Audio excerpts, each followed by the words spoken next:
दोस्तों, सही बात तो ये है कि विजय लाल जी ने 27 तारीख को कहा था कि हम लखनऊ आ रहे हैं। मैं 27 तारीख को लखनऊ था। हमने कहा कि आप 27 को आकर के 28 को पहुंचेंगे और 28 को मुझे दिल्ली जाना है। था एक मामला जिसको आप जानते हैं। हम दिल्ली से लौट आते हैं तब आप आओ मित्र। विजय लाल ने कहा कि नहीं, तब तक तो बहुत देर उस मामले में हो जाएगी। हम कहे कि हम 10 बजे निकल जाएंगे दिल्ली। ये कहे कि 10 बजे से पहले हम आ जाएंगे। मेरे दोस्तों, 10 बज गया, 11 बज गया और जब विजय लाल का टेलीफोन मैंने मिलाया तो 20 बार घंटी गई, कोई उठाया नहीं। तो मेरा ड्राइवर होगा, पूछ लीजिए। मैंने कहा कि लगता है कि विजय लाल का एक्सीडेंट हो गया। और हमने तुरंत प्यारे लाल कवि जी को मिलाया। विजय लाल जी कहाँ हैं? सवेरे तो हमसे बात किए थे कि हम एक्सप्रेस वे पर चढ़ गए हैं। उन्होंने बताया कि विजय लाल जी का एक्सीडेंट हो गया। उस समय तक ये अस्पताल में थे और उस अस्पताल में मैं दिल्ली की यात्रा छोड़ करके और अस्पताल में पहुंचा और देखा कि आंखें खुली हुई थी, सर पे चोट थोड़ी थी लेकिन बोल रहे थे। मैंने कहा कि शुक्र करो भगवान का, गाड़ी तो लाखों आएगी लेकिन विजय लाल कहाँ से आता। कम से कम हमारे छोटे भाई को, हमारी जनता के लिए, हमारे विजय लाल को तो कम से कम दे दिया ईश्वर ने, कुदरत ने। इसमें हम सारे लोगों की एक बात याद रखना, विजय लाल जी, पता नहीं किसके भाग्य से कौन आगे बढ़ता है। हम 18 साल एमएलसी रहे। 18 साल एक जिंदगी होती है। लड़का जवान हो जाता है, एक बार और हो जाएंगे तो एमएलसी न होंगे, 4 बार हो जाएंगे। लेकिन मेरे दोस्तों, पता नहीं किसके भाग्य से हमारे रिश्तेदारों के भाग्य लग गई, हमारे दोस्तों की भाग लग गई, हमारे कवियों की भाग्य लग गई। विजय जैसे हजारों कलाकार हैं, उनकी भाग्य हमसे जुड़ गई कि जिसके खानदान में क ख ग घ हमारे पुराने लोग न जानते हों, और जो आदमी अपने गांव में एक प्रधानी के पीरियड में 1 साल में 21 बार सस्पेंड किया गया हो, वो उत्तर प्रदेश की ऊंची पंचायत में भी जाएगा, ये किसको पता था। लेकिन शायद सुनने वालों की भाग्य लग गई। आज मार दिया जाएगा, कल मार दिया जाएगा।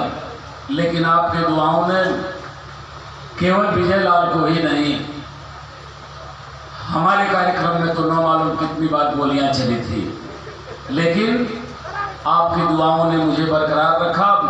और जो लोग प्रधान से हटाना चाहते थे, आपने उत्तर प्रदेश की बड़ी पंचायत में आपकी दुआओं ने भेज दिया। तो आपके अंदर बड़ी ताकत है। ये जितने बैठे हुए लोग हैं, आप अपने को कम मत समझिए। दुनिया सो रही है, बढ़िया से एयर कंडीशन रूम में पंखा चला करके, यहाँ तक कि अच्छा बिछौना बिछा करके, अगर इससे भी नींद नहीं पूरी होती होगी, आती होगी, तो अपने औरत को अपने बगल में रख करके दुनिया सो रही है। लेकिन विजय जी के नाम पर आपने सब कुछ त्याग करके कि कम से कम हम श्रद्धांजलि सभा में अपनी उपस्थिति दर्ज करा दें। आप लोगों ने सब कुछ छोड़ करके आप इस कार्यक्रम में जो आने का काम किया है, कलाकारों के लिए सबसे बड़ी ताकत है। मेरे दोस्तों, क्या बेचैन जी को यह जिंदगी में पता था कि हम नहीं होंगे तो हमारे लिए हजारों लोग आंसू बहाएंगे? मेरे दोस्तों, मरने वाले तो रोज मरते हैं, आने वाले रोज आते हैं। लेकिन रामदेव यादव, भुल्लू यादव, हीरा यादव और बेचन राजभर कभी कभी इस धरती पर आते हैं, जिसके लिए आप और हम आज श्रद्धांजलि सभा के रूप में उनको वंदन करने का काम, याद करने का काम कर रहे हैं। हम सभी कलाकारों से आज के दिन एक ही निवेदन करेंगे कि बिरहा को बचाओ, बिरहा को बचा लो। इन पुराने लोगों से पूछो, नए लोगों, कि हम लोग जब बिरहा गाते थे तो सूरज पूरब में लालिमा भी खेलता था, 8 बज जाते थे, 9 बज जाता था, लेकिन लोग कहते थे कि एक और गाना गा करके जाइए। आखिर क्या बात है कि मर्द भी गा रहा है, औरत भी गा रही है, अब 12 बजे के बाद लोग नहीं रहते, क्या कारण है? जरूर कुछ कारण होगा, इसकी तलाश कीजिए। आज 50 लोग, 100 लोग बिरहा वालों की तादाद बढ़ी है, ये अच्छी बात है। बेचारी के श्रद्धांजलि में गाने के लिए खड़े होकर के तैयार हैं, मैं उनका स्वागत करता हूं। लेकिन क्या बिरहा को वही 100 साल वाली पहले वाली बिरहा बनाना चाहते हैं? 100 साल पहले वाली भी बिरहा ठीक थी, जहां पर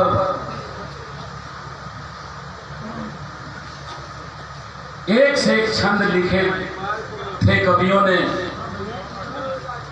आखिर कहां गए चंद्रिका कवि जी? कहां गए भोला कवि जी? कहां गए वो पुराने लोग? आज के कवि लोग पहले लिखे जाते थे कि दृग में जिम आई पयोधि बसे, जिम डूब गई कृषि भू पर की, थल पे जल ही जल की लहरे कहरे तस भाग्य भी नर की, तियकी गति वा गति से गहरी, पति को निज अंक मिले लड़की, घर के दृगलोचन असुर यथा सरिता संपाड़ बढ़ोतर की। इसमें 8-8 सगड़ हैं। आज मैं 5 लड़कों से पूछ लीजिए PhD हिंदी से जो किया होगा कि गण का सूत्र क्या है, नहीं बता पाएगा। हिंदी के साहित्य में 8 गण होते हैं, जिसका सूत्र है यह माता राजभान सलगा। जरा बताए नए कलाकार, क्या आपका काम तो चल जा रहा है? आने वाली पीढ़ी को कुछ नहीं छोड़ना चाहते हैं। जो लोग अपने आने वाली पीढ़ियों के साथ, आज हम राजनीति में कहते हैं, राजनीति नहीं बतियाते हैं कि दोस्तों सोच समझ करके वोट दो जहां तेरे बच्चों का भविष्य हो, वरना वो बच्चा सवाल पूछेगा कि क्यों पापा, एक अच्छा फला नेता था जो हमारे लिए क्या क्या नहीं किया, आपने 2.5 किलो राशन पर उसको बदल दिया। काश होता तो कन्या विद्या धन 80,000 हो गया होता, हम भी पढ़ लिख लिए होते। आपने कि इस छोटी गलती से लिखा है, थोड़ी सी भूल का भयंकर परिणाम हो सकता है। लिखा है चौराहे पर, रुकिए देखिए तब जाइए, वरना एक्सीडेंट हो जाएगा। गरीबों, अगर आगे कहूंगा तो आप कहेंगे कि राजनीति बतिया रहे हैं। मेरे दोस्तों, हम कब समझेंगे? हमारी तादाद इतनी, इसमें कौन लोग हैं सुनने वाले? बेचैन को कौन सुन रहा है? जरा नजर उठा करके देखिए, कौन सुन रहा है? वही लोग सुन रहे हैं जो गरीब हैं। आपके बेचैन रात भर के लिए वो अमीर क्यों नहीं आया कि चलिए एक छोटी बिरादरी राजभर का बेटा इतना बड़ा कलाकार था, दुनिया को छोड़ के चला गया, उसकी श्रद्धांजलि तो कम से कम दे दें। एक का नाम बताइए। और जब वही जरूरत पड़ेगी देश में शासन सत्ता की, तो आपका हाथ जोड़ते हुए दिखाई देगा। हाथ जोड़ने पर वोट नहीं दिया जाता। ऐसा नहीं है कि काशीनाथ हाथ जोड़ दें और आप किसी को वोट दे दें। यह वह ताकत है मेरे दोस्तों जो कहां से मिली है। बाबा साहब डॉक्टर भीमराव अम्बेडकर का लड़का मर गया था और सवेरे उनको लंदन की मीटिंग में जाना था। लड़का मर गया, जाने लगे। उनके भाई ने कहा कि अम्बेडकर, तेरा बेटा मर गया है, बगैर दाह संस्कार किए हुए तुम लंदन जा रहे हो। बाबा साहब डॉक्टर भीमराव अम्बेडकर ने गरीबों, चाहे जिस जात धर्म के गरीब हो, बड़े लोगों में भी गरीब हैं, छोटे लोगों में भी धनी हैं, लेकिन मैं इन गरीबों की बात, चूंकि बैकवर्ड कास्ट और शेड्यूल कास्ट में ज़्यादा गरीब हैं, मैं उनके लिए कह रहा हूँ कि अम्बेडकर ने जवाब दिया था कि भाई, आज मेरा एक बेटा मर गया, बर्दाश्त है, लेकिन अगर लंदन की मीटिंग में नहीं जाऊंगा तो इस देश के गरीबों को अधिकार प्राप्त नहीं होगा तो हजारों हजारों लाश पूरे देश में बीत जाएगी। एक लड़के का दाह संस्कार आप लोग कर दो, कम से कम हजारों लाखों लड़कों की लाश को दाह संस्कार से तो हमको बचा लेने दो। और उन्होंने भारत के संविधान के लिए आदेश लिया और कहा कि मैं संविधान बनाऊंगा। मेरा मतलब संविधान से नहीं, मेरा मतलब जरूर आपसे है कि आपके लिए आपके पुरखों ने क्या किया। कोई आया है क्या श्रद्धांजलि देने?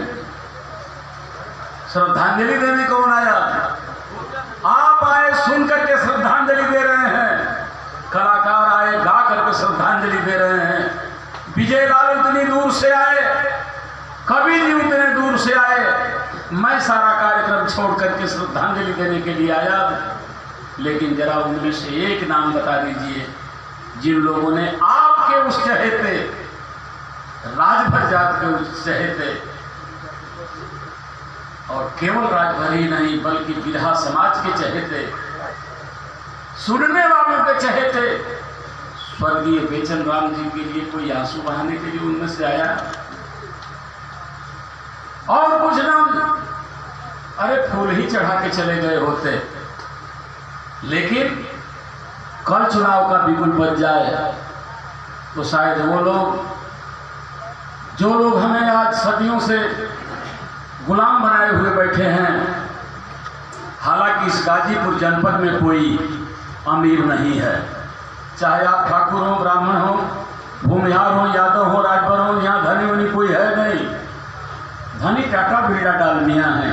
हमसे आप थोड़ा अधिक हो सकते हैं, आपसे थोड़ा मैं अधिक हो सकता हूँ, लेकिन टाटा बिरला डालमिया अडवाणी के अगर चंगुल में यह देश चला जाएगा तो शायद जो बच्चे आपके कुछ हो रहे हैं वो भी कल नहीं होंगे। क्या कहेंगे विदेश वाले कि बाबा साहब डॉक्टर भीमराव अम्बेडकर ने इतना संविधान बना करके इन तमाम लोगों के लिए लोहिया ने नारा दिया था कि संसोपा ने बाधी गांठ पिछड़े पावे 100 में 60। जहां हमारी 65% 72 करोड़ आबादी है, 130 करोड़ पूरे हिंदुस्तान की है, 72 करोड़ हमारी आबादी है। और 72 करोड़ आबादी का ऐसा बेमिसाल कलाकार चला जाए और शेष बचे लोगों में से 72 करोड़ के बाद एक भी श्रद्धांजलि देने के लिए ना आए और आप वोट देने के लिए तैयार है। मामूली कीमत है आपके वोट की। मेरे दोस्तों, मैं थोड़ा भावनाओं में बह गया था, इसलिए कि कलाकार किसी जात धर्म का नहीं होता। कलाकार विजय लाल जब उत्तर प्रदेश के बाहर गाता है तो लोग कहते हैं कि उत्तर प्रदेश गा रहा है, और जब वियतनाम में गाता है तो लोग कहता है कि भारत देश गा रहा है। इसलिए बेचन कोई एक आदमी के नहीं, लाखों करोड़ों लोगों के चहेते थे। और मैं क्या बताऊं, हमने तो गाते गाते इतना कह दिया कि तोहरे न दोष रहल हमारी बेहोशी, बखरा लगा के हम बन गई पड़ोसी, हमरा के छोड़ गेला मितऊ। यही से प्रीतिया दिहल तोड़ हो। मित्र, मैं कहीं हिस्सेदार तो नहीं हो गया इसलिए चले गए?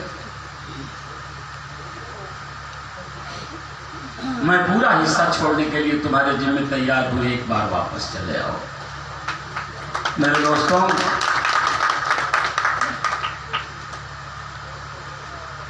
आज मैं फिर वादा प्रबंधक लोगों से, व्यवस्थापक लोगों से करता हूं, नाम कितना पकड़ूं। आप लोग संगीत के वातावरण में हैं,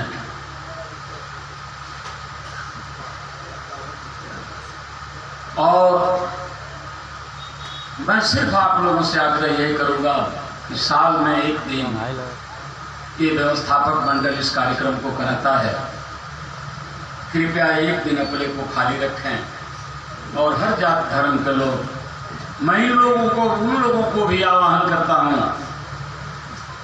जो लोग विराट नहीं सुनते, उनको भी आह्वान करता हूँ कि विरह किसी जाति विशेष की और धर्म की नहीं है।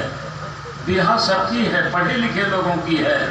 इसमें बड़े अच्छे भाव मिलते हैं। हमारे पुराने कवि किसी दिनकर से कम नहीं थे। इसलिए मेरे साथियों, नए कवियों ने रामनिवास कवि जी जो गीत लिखते हैं उसका अगर आप भावार्थ निकालेंगे तो जहां निकालेंगे वहां मिलेगा। इसलिए साथियों, हाथ जोड़ करके प्रार्थना करते हैं, जब तक ये कार्यक्रम कलाकार देंगे, आज सूरज उगने तक आप जरूर रहेंगे। यही असली सच्ची श्रद्धांजलि होगी। मैं आप लोगों से विदा नहीं होता, लेकिन आप जानते हैं कि जहूराबाद में पार्टी के द्वारा पदयात्रा शुरू है। 12 चौर में रुकी हुई है। सवेरे हमें ही झंडी दिखाना है और बगैर दवाई खाए हुए हम अब तक हैं। इसलिए सबको प्रणाम करते हुए, व्यवस्थापक मंडल को धन्यवाद देते हुए, भाई विजय लाल जी का आभार प्रकट करते हुए, मैं एक बार पुनः बेचन जी को और उनकी स्मृतियों को प्रणाम करते हुए सच्ची श्रद्धांजलि पेश करता हूँ। बहुत बहुत धन्यवाद।